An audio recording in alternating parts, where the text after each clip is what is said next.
Welcome to another Ultralight Airplane design video from the Ultralight Airplane Workshop. I'm Leon. This video is a continuation of a little mini-series that I started with the previous video. And this mini-series is to test and do analysis for the main wing rib of the UWS-4 Ultralight airplane. Now the video I did before on this main rib is just the basic design, the shape of it. So I showed the form and I showed the raw template that it's going to be used to cut out the aluminum that the aluminum will be formed over. And I gave some dimensions, and there were a couple little added pieces on there that go behind the aft spar. So instead of re-explaining a lot of stuff about the main rib, I'm going to put a link up here in the upper right hand corner that you can take a look at to learn a little bit more about the main rib, what it looks like. In this video though, what I'm going to do is I'm going to go over calculating the loads for the main rib. In order to be able to test this main rib, I need to apply loads to it, particularly at the rivet locations. And I want to do a load test on this rib to make sure it's going to work in the worst case scenario. Now I already did this with the nose rib. Now if you haven't seen those videos, I think there's 5 of them, I'll put a link up in the upper right hand corner again. That'll go to the part 1 of that video series. And that'll give you a more in-depth understanding of what I'm trying to do here in testing these ribs. In this mini-series, I'm going to assume that you've looked at that nose rib test series and understand what's going on here. In this series, I'm just going to briefly summarize some of the stuff that I went into more depth on the nose rib. Now, when I'm talking about putting a load on the rib, I'm talking about in the chord-wise direction. I need to know what that load is going to be on each rivet as it runs along the rib from the front spar to the rear spar. In fact, a little bit aft of the rear spar. And not only that, I need to know the load that's going to be on the flap or aileron on the trailing edge too. On the outer panel of the wing, and the wing is made up of 3 panels. There's a center panel and there's 2 outer panels. On the outer panel of the wing, the rear spar, it's not really a load carrying spar, but it does actually carry some load. But for the most part, the loads and the flaps on the outer panel are carried to the front spar through the main rib. So I need to know what that flap and aileron load are going to be there. Now on the center panel, that's different. On the center panel, the rear spar is a load carrying spar, and so load from the flaps will be carried by that rear spar. So I don't have to worry about the main rib carrying the flap load all the way to the main spar, the front spar. And again, if this isn't making sense to you about spars, go back to part 1 video, and I got some diagrams, some drawings in there that shows the front and rear spar. So again, back to the chord-wise loading. That's what I got here in this diagram. I've done a calculation, a fairly simplified calculation, for the load at various flight regimes, trying to figure out what the worst case is going to be. Now I already did that for the nose, and I know for the nose, the worst case is this blue line here. And by the way, 0 is at the leading edge, and over here at 62 degrees, that's the trailing edge. These are inches down at the bottom on this horizontal axis. This vertical axis is pressure in pounds per square foot. So once again, the worst case is when we're pulling a 3.8 G load at maneuvering speed. Now the maneuvering speed, if I remember right, is about 58 knots. And so that pressure distribution is going to look like this in that condition. So this is what we used when we did load testing on that nose rib, is this kind of pressure distribution on the nose. And by the way, just for clarity, this is including pressure on the top and the bottom of the airfoil combined. Now where I got the equations for this pressure distribution is from this book, Flying on Your Own Wings by Chris Heinz. And this book is still in print. You can get it at Amazon.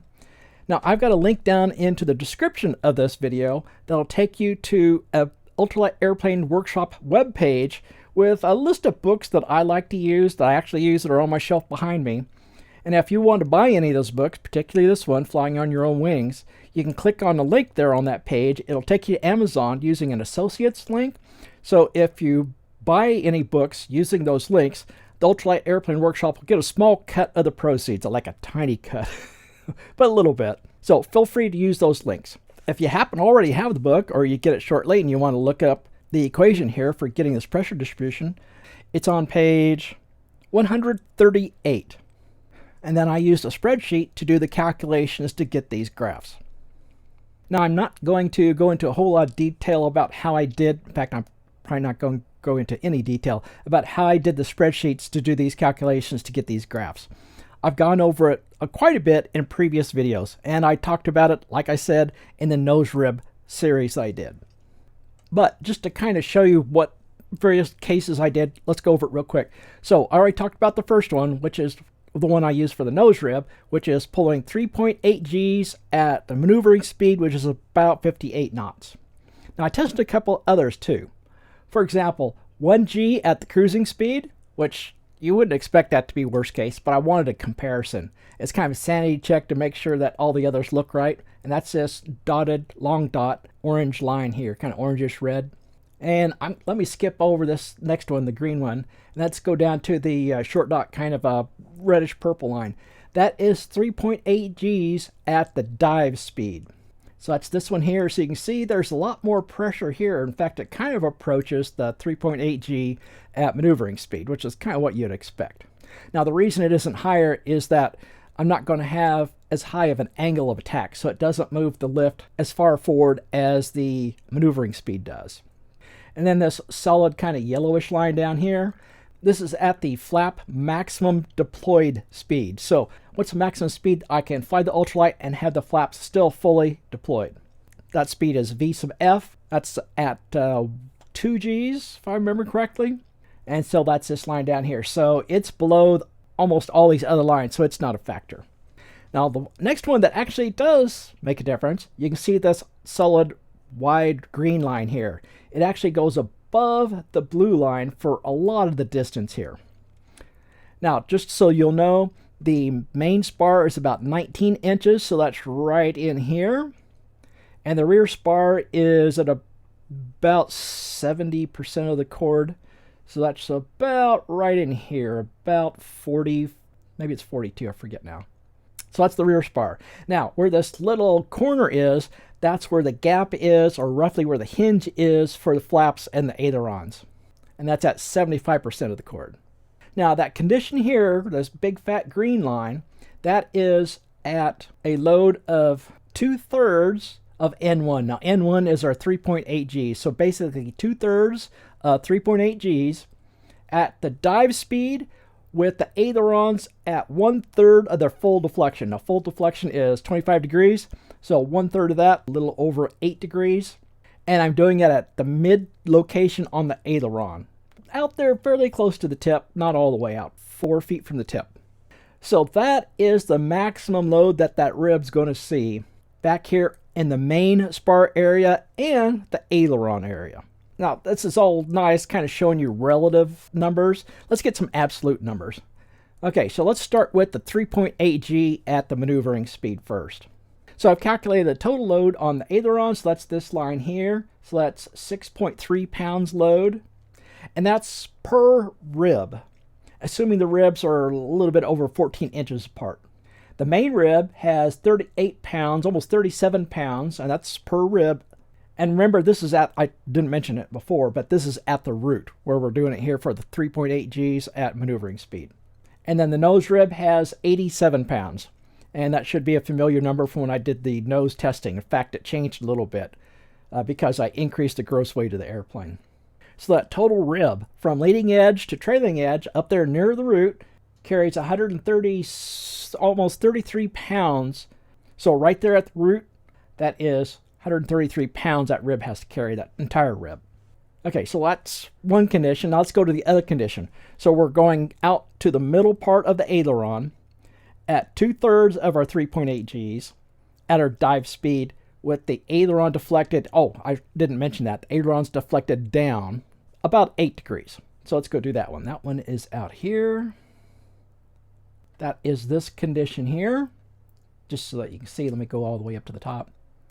So that's this condition showing right here. Well, let's look at the total rib load. So total rib load is down to 92 pounds.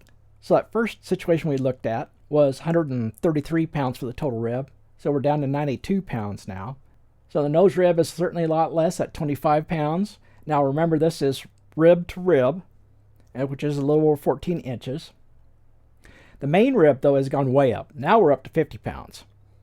And again, the aileron, that's pretty high too. That's gone up to 16.7 pounds. Now this is summing up the load. I really want to know how much load there's going to be at each rivet. So let's go back down here to another table.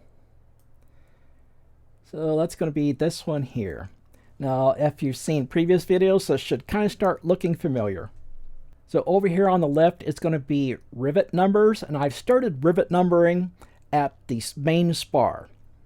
So going forward toward the leading edge, the first rivet past the main spar is going to be 1, 2, 3, and so on. The rivet on the spar is 0, and then going aft, which is the one we're concerned about now, again is starting at 1 and going up.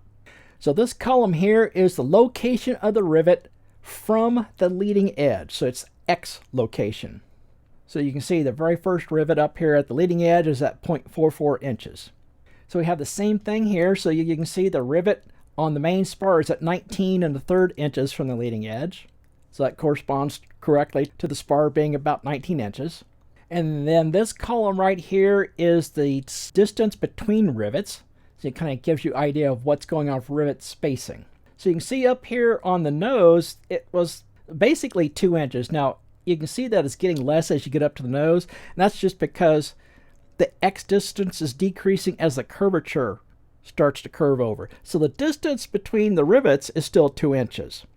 But the X difference is getting less because the Y difference, the height, is increasing. But the overall distance from rivet to rivet is still 2 inches. So that's why X is decreasing. Now, I haven't taken that into account yet here on these rivets down in this column here. So this is going to be a little bit less than 3 inches, but not a whole lot. But right now it's good enough for what I want to do is do a sanity check and see how things look on the loads per rivet. Ignore these two columns right now. They really aren't important. Now this is the next column to take a look at.